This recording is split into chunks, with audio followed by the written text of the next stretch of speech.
నమస్తే. Welcome to 929 TV. నేను ప్రియాంక.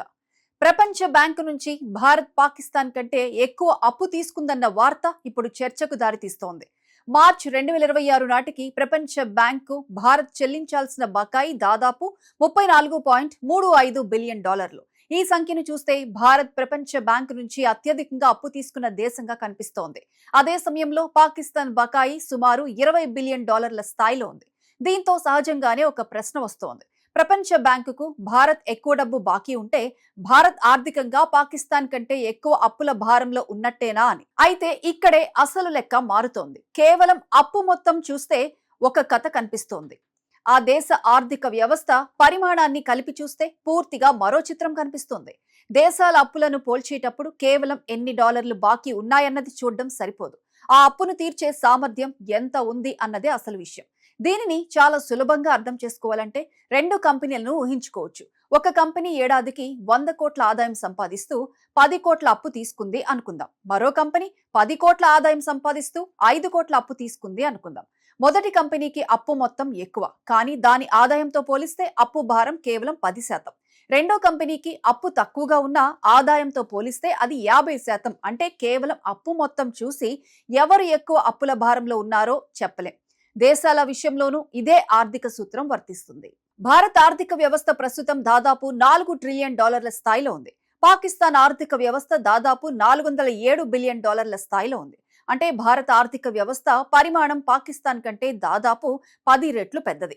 ఇలాంటి పరిస్థితిలో భారత్ ప్రపంచ బ్యాంకుకు $34.35 బిలియన్ చెల్లించాల్సి ఉండటం, పాకిస్తాన్ సుమారు $20 బిలియన్ చెల్లించాల్సి ఉండటాన్ని మాత్రమే పట్టుకుని ఎవరు ఎక్కువ అప్పుల భారంలో ఉన్నారో నిర్ణయించడం సరైన పద్ధతి కాదు.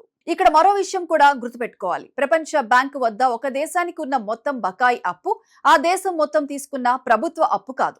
ప్రపంచ బ్యాంకు రుణం అనేది దేశం తీసుకునే అనేక రకాల రుణాల్లో ఒక భాగం మాత్రమే.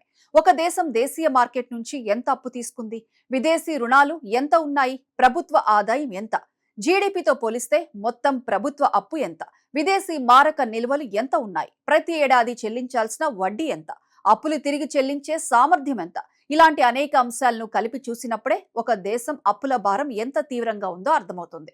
అయితే భారత్ ప్రపంచ బ్యాంకు నుంచి ఇంత పెద్ద మొత్తంలో అప్పు ఎందుకు తీసుకుంది? దీనికి దశాబ్దాల చరిత్ర ఉంది. ప్రపంచ బ్యాంకుతో భారత్ రుణ సంబంధాలు ఇప్పటివి కావు. స్వాతంత్రం వచ్చిన కొద్ది కాలానికే 1949లో రైల్వేల పునర్నిర్మాణం కోసం భారత్ ప్రపంచ బ్యాంకు నుంచి సుమారు $34 మిలియన్ తొలి రుణాన్ని తీసుకుంది. అప్పటి నుంచి దేశ అభివృద్ధి ప్రయాణంలో ప్రపంచ బ్యాంకు రుణాలు ఒక భాగంగా కొనసాగాయి. విద్యుత్ ప్రాజెక్టులు, ఉక్కు పరిశ్రమ, వ్యవసాయం, సాగునీరు, గ్రీన్ రెవల్యూషన్, రహదారులు, విద్య, పట్టణ రవాణా వంటి అనేక రంగాలకు ఈ నిధులు ఉపయోగపడ్డాయి. కాలం మారే కొద్దీ ప్రపంచ బ్యాంకు నుంచి భారత్ తీసుకునే రుణాల స్వభావం కూడా మారింది. మౌలిక వసతుల అభివృద్ధి నుంచి పట్టణీకరణ వరకు, పేదరిక నిర్మూలన నుంచి విద్య వరకు, పారిశుద్ధ్యం నుంచి పర్యావరణ పరిరక్షణ వరకు అనేక ప్రాజెక్టులకు నిధులు అందాయి. ఇటీవల కాలంలో పునరుత్పాదక ఇంధనం, శానిటేషన్, పట్టణాభివృద్ధి, గంగా పునర్జీవనం, రవాణా వంటి రంగాల్లోనూ ప్రపంచ బ్యాంకు నిధులు ఉపయోగపడుతున్నాయి. అంటే భారత్ తీసుకున్న ప్రపంచ బ్యాంకు రుణాల్లో గణనీయమైన భాగం అభివృద్ధి, మౌలిక వసతుల నిర్మాణం వంటి దీర్ఘకాలిక అవసరాల కోసం ఉపయోగపడబడింది. ఇక్కడే మరో ఆసక్తికరమైన విషయం ఉంది. భారత్ ప్రపంచ బ్యాంకు నుంచి కొత్త రుణాలు తీసుకుంటూనే ఉన్నప్పటికీ ప్రపంచ బ్యాంకుకు ప్రస్తుతం చెల్లించాల్సిన మొత్తం బకాయి ఇటీవలి సంవత్సరాల్లో పెరగలేదు.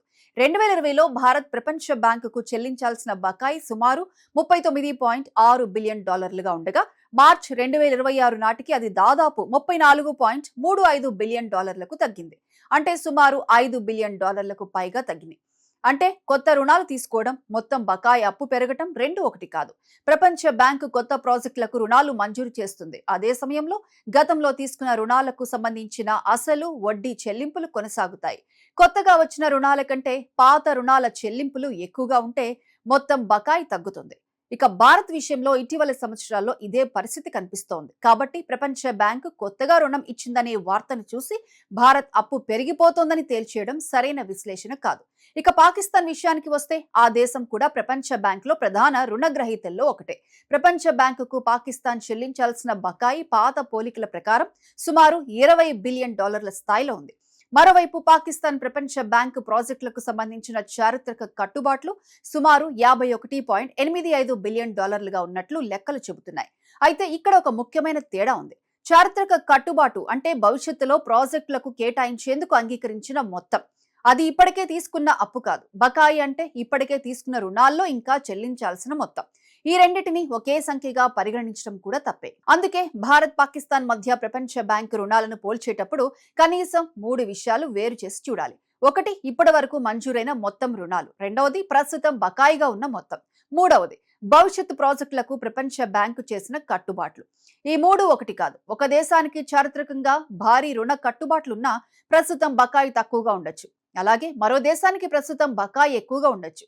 అందుకే ఒకే సంఖ్య ఆధారంగా ఆర్థిక పరిస్థితిపై తీర్పు ఇవ్వడం సరికాదు. భారత్ ప్రపంచ బ్యాంకుకు పాకిస్తాన్ కంటే ఎక్కువ డబ్బు బాకీ ఉన్నమాట వాస్తవమే. కానీ ఈ ఒక్క లెక్కతో భారత్ పాకిస్తాన్ కంటే ఎక్కువ అప్పుల భారంలో ఉందని చెప్పలేం.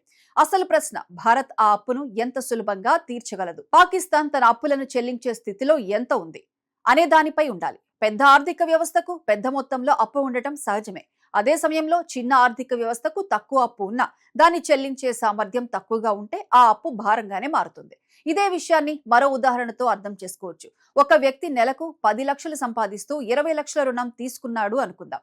మరో వ్యక్తి నెలకు 50,000 సంపాదిస్తూ 5 లక్షల రుణం తీసుకున్నాడు. మొదటి వ్యక్తి అప్పు 20 లక్షలు, రెండో వ్యక్తి అప్పు 5 లక్షలు. కానీ రెండో వ్యక్తి ఆదాయంతో పోలిస్తే అప్పు భారం చాలా ఎక్కువ. కాబట్టి అప్పు మొత్తాన్ని మాత్రమే చూసి ఎవరికి ఆర్థిక ఒత్తిడి ఎక్కువో చెప్పలేం. దేశాల విషయంలోనూ ఇదే లాజిక్. భారత ఆర్థిక వ్యవస్థ పెద్దది కావటం వల్ల ప్రపంచ బ్యాంకు నుంచి పెద్ద మొత్తంలో రుణాలు తీసుకునే సామర్థ్యం కూడా ఉంది.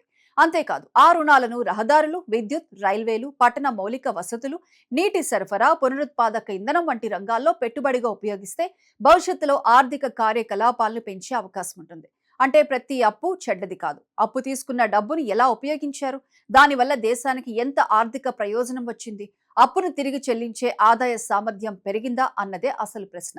అందుకే ప్రపంచ బ్యాంకు లెక్కలను చూసి భారత్ ఆర్థికంగా పాకిస్తాన్ కంటే బలహీనంగా ఉందని చెప్పడం వాస్తవ పరిస్థితిని తప్పుగా అర్థం చేసుకోవడమే అవుతుంది. భారత్ వద్ద ప్రపంచ బ్యాంకుకు బకాయి ఎక్కువగా ఉన్నప్పటికీ భారత ఆర్థిక వ్యవస్థ పరిమాణం, ప్రభుత్వ ఆదాయ సామర్థ్యం, విదేశీ మారక నిల్వలు, ఆర్థిక వృద్ధి వంటి అంశాలను కూడా పరిగణలోకి తీసుకోవాలి. మరోవైపు పాకిస్తాన్ ఆర్థిక వ్యవస్థ పరిమాణం చాలా తక్కువగా ఉండడంతో తక్కువ మొత్తంలో ఉన్న అప్పు కూడా దాని ఆర్థిక వ్యవస్థపై ఎక్కువ ఒత్తిడిని కలిగించే అవకాశం ఉంటుంది.